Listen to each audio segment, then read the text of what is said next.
Le nouveau Twitter arrive et le moins que l'on puisse dire, c'est que ça fait des vagues. Conséquence du rachat par Elon Musk, le réseau social au petit oiseau bleu devrait connaître prochainement pas mal de changements. Le premier, tout d'abord, c'est que Twitter va devenir payant. Et oui, enfin presque, puisqu'il l'était déjà un peu aux États-Unis et dans quelques pays, mais pas en France. En fait, il s'agit du service qui s'appelle Blue chez Twitter et qui va être étendu, un service payant, $8 par mois environ, variable selon les pays, a expliqué quand même Elon Musk. Alors pour $8, qu'est-ce qu'on aura ? Moins de publicité, plus de visibilité lorsqu'on poste une réponse à un tweet, possibilité d'envoyer des vidéos et des enregistrements audio plus longs, et surtout la possibilité de corriger un tweet pendant 30 minutes après l'avoir posté.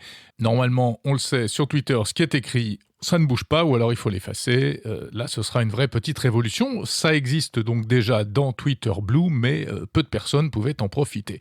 Il suffira donc de souscrire à ce package pour bénéficier de tout cela. Et ce n'est pas tout, puisque cela inclura également le petit badge bleu de certification de Twitter. C'est cette petite pastille que l'on trouve sur certains profils, notamment de personnalités publiques, hommes politiques, stars du showbiz, journalistes également.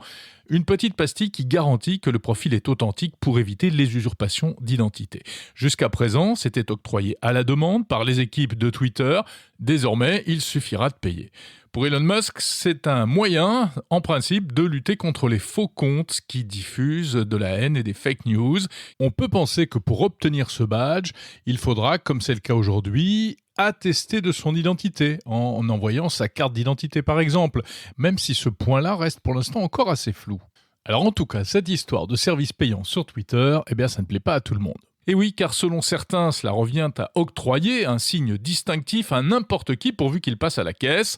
Et puis, il y a un autre problème, c'est que cet abonnement donnera donc en principe plus de visibilité aux personnes qui l'auront souscrite. Et du coup, est-ce que cela ne va pas créer un Twitter à deux vitesses entre ceux qui payent et ceux qui ne payent pas ? Autant dire qu'en France, le débat a été très chaud ces dernières semaines, précisément sur Twitter.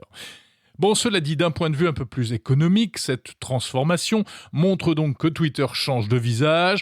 Il y a clairement une stratégie pour en faire un nouveau Twitter de type freemium, c'est-à-dire avec une partie gratuite et une partie payante.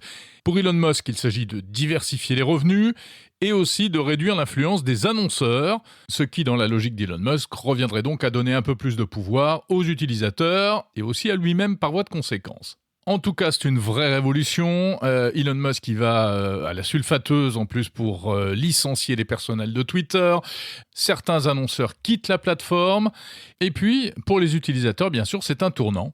Un tournant qui nous rappelle que l'ère du tout gratuit sur Internet pour ce type de plateforme, c'est terminé. Mais ça, on le savait déjà.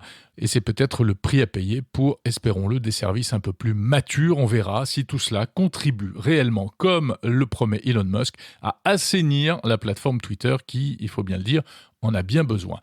Enfin, tout ça, ce n'est que le début, puisque, on le sait, il y aura une deuxième étape, comme l'a annoncé Elon Musk. Ce sera la transformation de Twitter en une application beaucoup plus large, à tout faire, sur le modèle du chinois WeChat. Une appli qui permettra aussi d'accéder à des contenus, de faire des achats, de payer, etc., etc.